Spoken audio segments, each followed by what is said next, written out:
So I just wanted to read a few transportative, beautiful verses by Lord Brahma. Chaturmukha Brahma. There's so many Brahmas, but our Brahma, who is the first Vaishnava and the first preceptor in our Gaudiya, Brahma Madhva Gaudiya Sampradaya. He's our first guru. And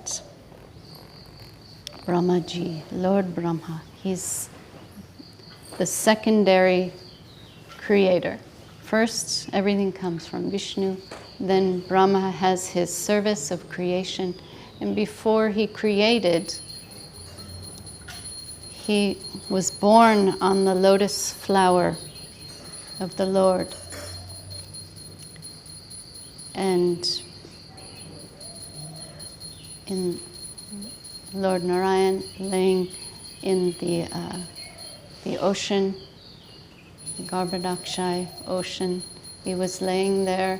The lotus came out of Vishnu's navel and Brahma appeared. He was born on this lotus flower.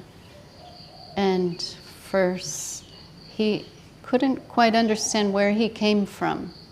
He's sitting on this lotus, and he didn't know how this happened.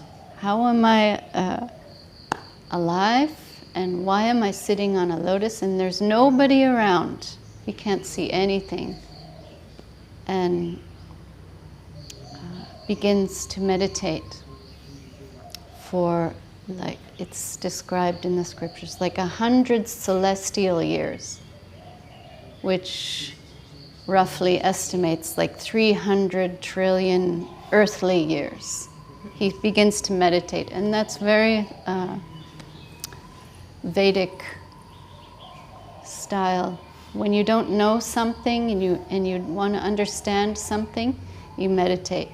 You go into meditation, but that was inspired by the Lord. Brahma's, what should I do? Where am I coming from? What's going on? And he hears tapa. Tapa. This 2 syllables that come from nowhere. They come from the Lord, but he just hears tapa. And he understands what that means. That means do some austerity. Go into meditation. And so 100 celestial years pass by. And with his 4 heads, he's meditating, he's doing austerities. The only being in sight, he just sees he's on this lotus. And the Lord reveals to him himself. Krishna, who is also known as Govinda, Lord Brahma calls him Govinda. In his prayers, he reveals who he is. Krishna reveals himself to Brahma, and he reveals his divine abode of Goloka, where Krishna lives. And Brahma is so ecstatic. It's the same Brahma as everyone's worshipping here in Thailand, because you find a mix. Thai culture and Vedic culture, it's all mixed. Hinduism and Buddhism is all mixed. They call him From. What is it? From. There's a famous From. Yeah, it's the same Brahma, same 4-headed Brahma you see in a famous temple shrine in Bangkok. It's the same Brahma, but we see him as not the Supreme Lord. We see him as a devotee, as a Vaishnava, and our first guru.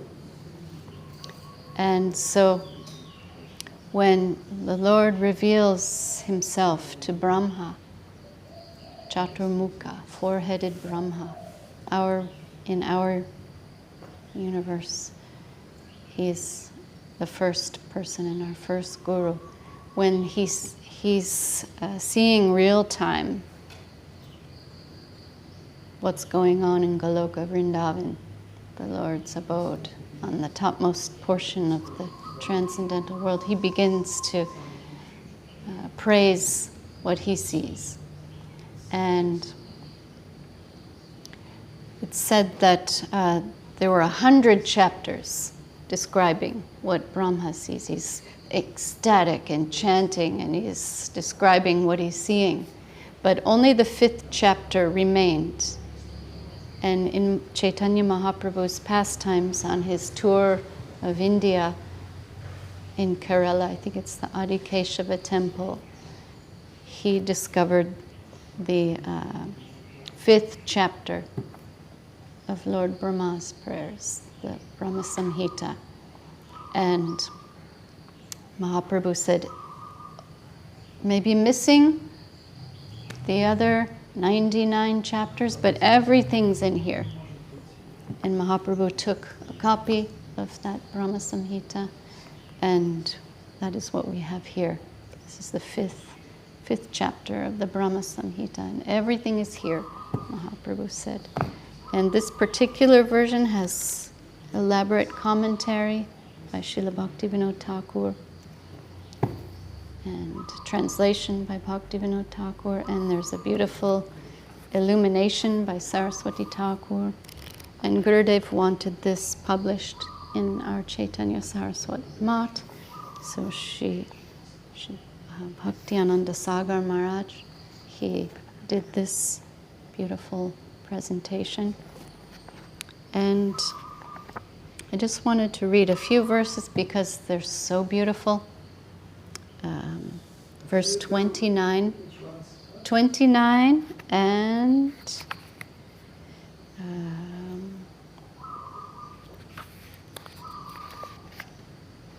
56. So Lord Brahma's in ecstasy, realizing who he is, where he is, how he got there, and who the Lord is, and the beauty and description of Goloka, what he is seeing. And it's not that by his own endeavor he's seeing all this. The Lord revealed this to him because of his humility and his surrender. Lord Brahma is surrendering, he's humble, and he's sincerely performing tapa, austerity. So descent, the Lord's descending mercy is coming to him, and he's seeing this supramundane, transcendental reality where Krishna is living, and what he's like, and what his abode is like, and what's going on there. So, verse 29. Chintamani prakarasatma sukalpa vriksha laksha vriteshu surabhi apipalayantam lakshmi sahasra satasam brahmasevyamanam govindamari purusham tamaham bhajami. So translation. And just be transported. You be transported from this mundane material world of suffering for a few minutes and hear what it's like in Goloka Vrindavan, Lord Krishna's abode. It's his personal abode, the way he likes it, surrounded by his friends and his own private, personal family life. And goes like this. Surrounded by millions of wish-fulfilling trees, in abodes made of multitudes of wish-yielding gems, he who tends the ever-yielding cows, and who is perpetually served with great affection by hundreds and thousands of Lakshmis, goddesses, the primeval Lord Govinda, do I worship. And there's a purport here by Bhaktivinoda Thakur. Here, by the word Chintamani, which means transcendental gem, is to be understood. As the potency of Maya forms the mundane world from the 5 basic material elements, the divine potency has fashioned the transcendental world from the transcendental element of Chintamani. So matter and material elements are one thing that we find here, but Chintamani, that's made of different substance. What everything is composed of in the spiritual transcendental world is made of potency, divine potency. And that's what's fashioned the transcendental world of the Lord. There, the element of Chintamani that serves as the structural material of the residence of the Supreme Lord is infinitely more rare and charming than a general Chintamani known as a philosopher's stone. The general wish-fulfilling trees, the fruits of dharma, artha, kama, and moksha, or religion, wealth, desire, and liberation, whereas the wish-fulfilling trees in Krishna's abode yield unending fruits of divine love in full variegatedness. The general kamadenu, or cows of plenty, give milk as soon as they are milked, whereas the udders of the cows of Goloka, perpetually there flows an ocean of that milk, and that is the fountain of divine love, showering transcendental ecstasy upon the pure devotee, jivas, dispelling all their hunger and thirst. The words laksha, laksha laksha, and sahasra satta, or hundreds of thousands of Lakshmis, indicate infinite multitudes. Sambrahma, describing the Lakshmi's service to Krishna, indicates with hearts saturated with love. Lakshmi means beautiful cowherd damsels or gopis. And Adi Purusha means he who is the origin of all that be. So Bhaktivinoda is describing some of these key words in this verse by Brahma. You know, the wish-fulfilling trees, they're not just fulfilling wishes. They're fulfilling divine love in all necessary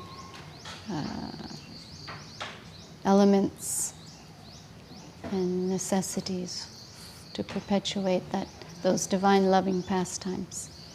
And Gurudev would sometimes, in simple terms, would say, those wish-fulfilling trees, you can go and ask them, say it's an apple tree, but you can ask that tree for a mango. Anything that you desire, you can ask that tree. So those are the trees in Goloka. And full of the divine residence of Goloka.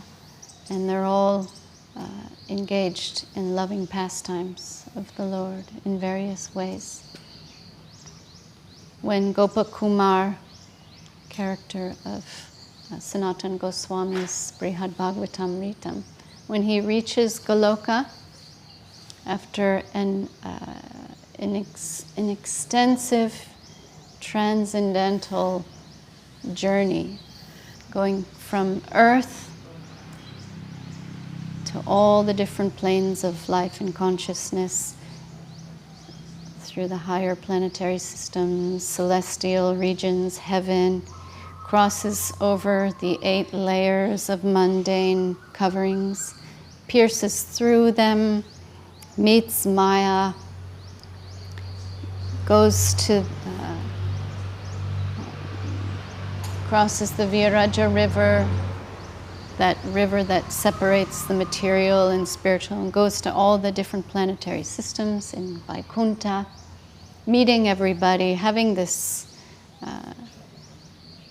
epic journey that's described by Sanatana Goswami.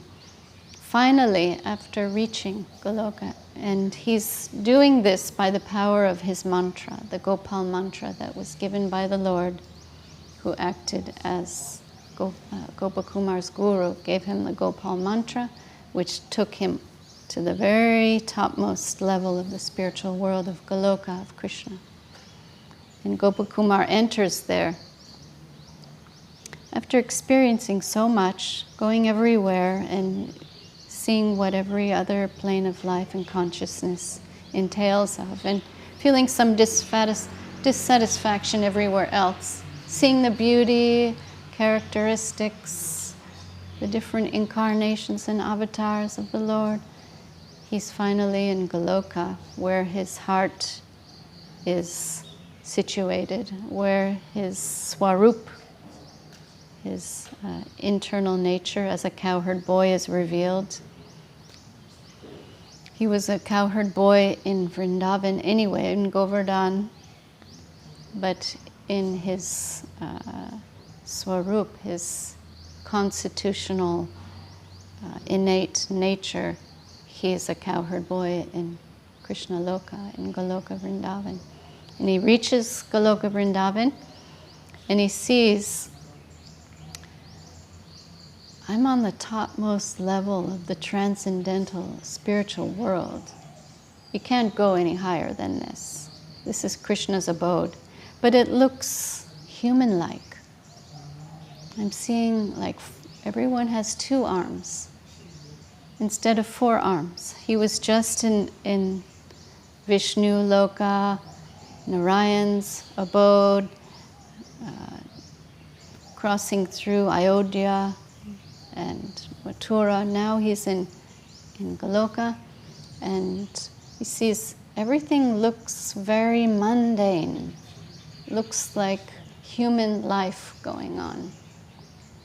But he realizes it's not. It's something higher.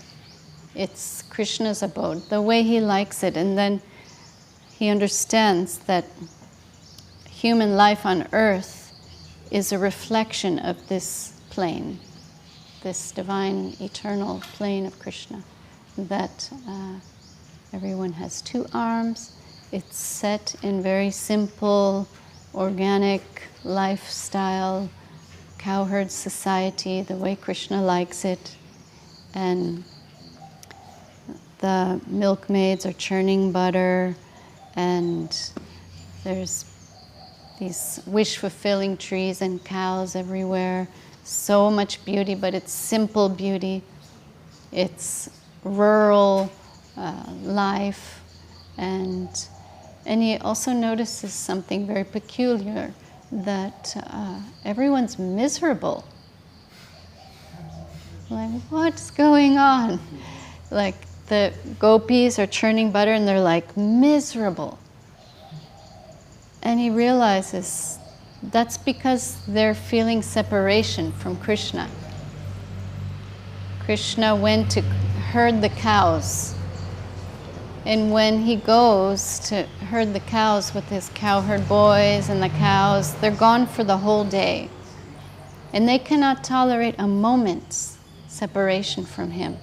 They cannot wait till he comes back from his cow herding. And when Mother Jashoda sees him off on his cow herding day, she's like in agony to let him go. His own mother just can't tolerate a day without him. And she's, wait a minute, don't go. And she's embracing him and kissing him. And then, okay, go. And then, no, don't go. And it's this long, drawn-out goodbye just for the day of cow herding. So Gopakumar's seeing like these miserable residents of the transcendental, ecstatic, spiritual world of Krishna. Like, what's going on here? They're all in so much anxiety. They can't wait for Krishna to come back. So Gopakumar's walking around and he's seeing, like, he's dressed as a cowherd boy, and Krishna's gone for cow herding and he's wandering around. Then it's dusk is starting to come. And that's when Krishna comes back with his cowherd friends and the cows. They come back from cow herding, and everyone's very eagerly waiting for this moment. And Gopakumar goes and sees in the distance this big cloud of dust cloud, and he's starting to hear sounds of like cowbells, ankle bells of the cowherd boys, and starts to see forms in the cloud. Krishna and the cowherd boys and the cows, they're coming closer to him. And then Krishna and Gopakumar, they lock eyes from a distance. Krishna knows, this is my long-lost servant who's gone through so much. And he has just received like emancipation. He's just achieved perfection and has just arrived in Goloka Vrindavan. And Krishna recognizes his servant. And they start running towards each other. Gopakumar seeing, there's my Lord. That's the Lord of my heart, manifested before me, coming back from cowherd existence, cowherd service for the day. And they run to each other and they embrace. Loving search for the lost servant. And they're both in so much ecstasy, and it's described even, Krishna's even more ecstatic than Gopakumar. And they both faint. They fall on the ground, and they're unconscious for some time, and everyone's trying to revive Krishna and Gopakumar. They're seeing like, oh, this long lost servant has come back. And like, they're also a little bit like, why is he so ecstatic to see them? He wasn't so ecstatic to see me today. But they first, Gopakumar is revived, and he's seeing Krishna lying next to him, unconscious, but Krishna's hand is on his neck, choking him. Gopakumar is being choked by Krishna. Krishna's holding on to him, and Gopakumar just like peels off Krishna's hand, like, stop choking me. And then Krishna revives and sees Gopakumar and speaks to him like, I recognize you. You are my long-lost servant. Srila Sridhar Maharaj describes this in the loving search for the lost servant. And he said, you cried for me, you suffered for me in your pursuit of finding me. You've gone through an exhaustive, epic journey, and like finally you got to me. And I helped you. I was your guru. I gave you the mantra to come back to me. And you chanted that mantra. You suffered so much. I was there with you all along, guiding you on your journey. And now you've come back. But how did you tolerate my separation? How could you stay away from me for so long? And Krishna, and they get up and dust themselves off, and Krishna brings Gopakumar for lunch at home. Maybe it's like dinner, because it was evening time, and they take prasadam together. So many preparations at his home are delivered from the gopis, and his mother serving. And then Gopakumar is given a new name and given a family who happens to be a relative of Srimati Radharani. He's placed in the family of Radharani, and a place to live, and like he's given like service role. So this is like an amazing description by Sanatana Goswami of what it's like to achieve spiritual emancipation in the Lord's service, in Lord Krishna's service, when one is being recruited, what it's like. So one can read the Brihad Bhagavatamritam to hear all about this and more details. It's described very concisely, but like very vivid and very visual. It's very beautiful and encouraging, and that's like the template to understand what it's like to be a devotee of Krishna and what is waiting for us. We're recruited out of samsara, birth, death, old age, disease, where we cross over the nescience, this ocean of mundanity, and we're given service in the plane of the Lord. And our swarup is realized. It's already within us. What kind of tendency of love we have for Krishna, it's already there. And it becomes unearthed and realized. Your spiritual form will be realized. It will be revealed to you. So one more verse. This one is 56. The famous Shreya Kanta Kanta Parama Parusha Kalpataravo Druma Bhumis Chintamani Ganamaito Yamamritam Kataganam Natyam Ghamanam Api Vamshi Priyashaki Chiranandam Jyoti Param Api Tad Asvajham Apicha Sayatra Kshirabdhi Shravati Surabhipyascha Sa Sumahan Nimeshardhakyova Vrajatina Hi Yatrapi Samaya Bhaje Svetadipam Tamaham Iha Golokamityam Virantaste Santa Kshiti Virala Chara Katipaye. Translation. That place where the divine goddesses of fortune are the beloved, and Krishna, the supreme male, is the only lover. All the trees are divine wish-fulfilling trees. The soil is made of transcendental gems, and the water is nectar, where every word is a song, every movement is dancing. The flute is the dearmost companion. Sunlight and moonlight are divine ecstasy, and all that be is divine and enjoyable.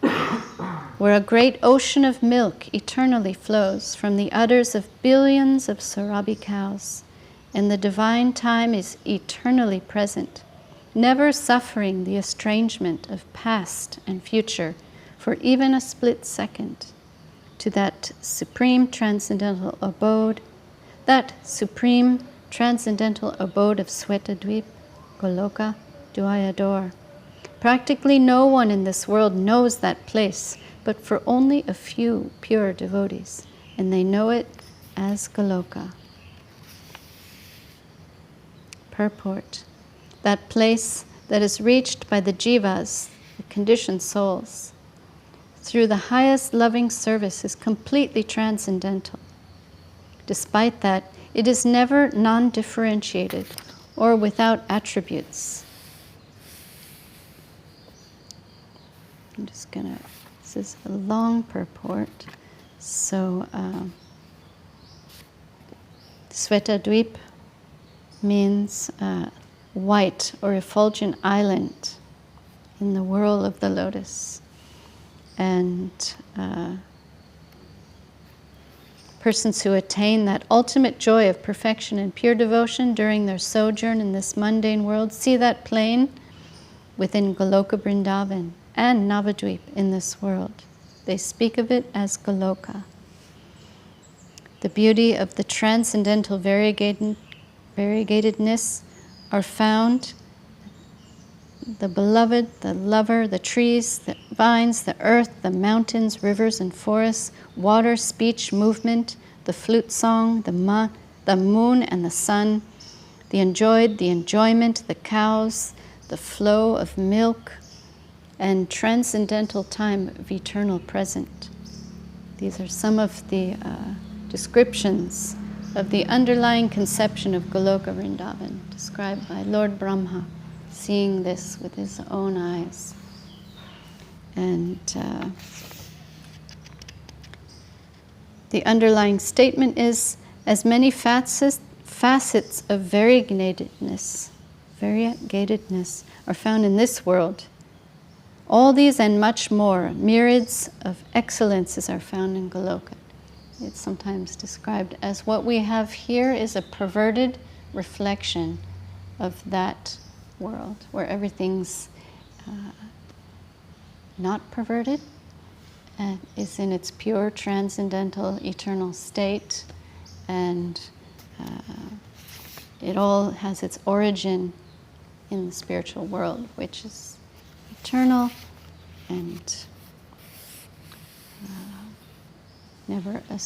never suffering estrangement from divine reality. So,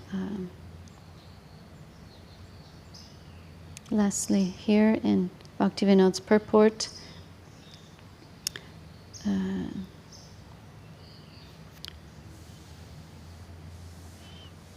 Krishna wants to taste the glory of Radharani's love, his female aspect of divinity, his better half. Krishna has a better half, and that's Radha. She's on our altar here. Krishna wants to know what kind of love and experience she's feeling in her heart and showing so much divine bhav. And that's where Mahaprabhu appears and tasting these heart sentiments. Krishna becomes golden. And that's also eternally present in Swetadweep. There's also a Navadweep where Mahaprabhu is there with his associates. It's one section of Goloka. So just some tidings from that divine plane for our,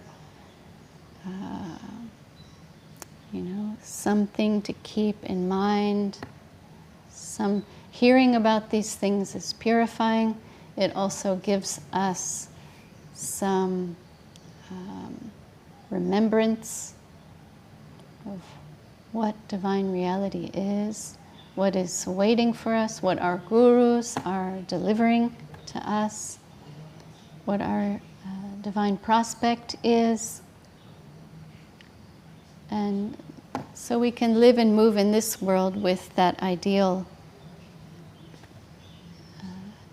as our ideal, synonymous. We make this ideal one with our own hearts. And remember why we are practicing, why we are doing what we're doing. What is the Lord's abode like, and what is the Lord like, and what are his associates like? And all those associates are coming as our gurus. So Brahma, Lord Brahma, is revealing these things to us. This is a beautiful book full of how many verses in total? 62.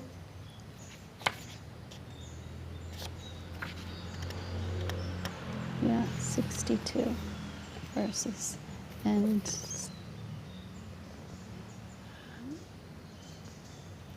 on the back cover, beautiful verse. Always playing the flute, his eyes like blooming lotus petals, his head adorned with a peacock feather, his beautiful form the hue of a blue cloud, with the unique beauty that charms millions of cupids. The primeval Lord Govinda do I adore.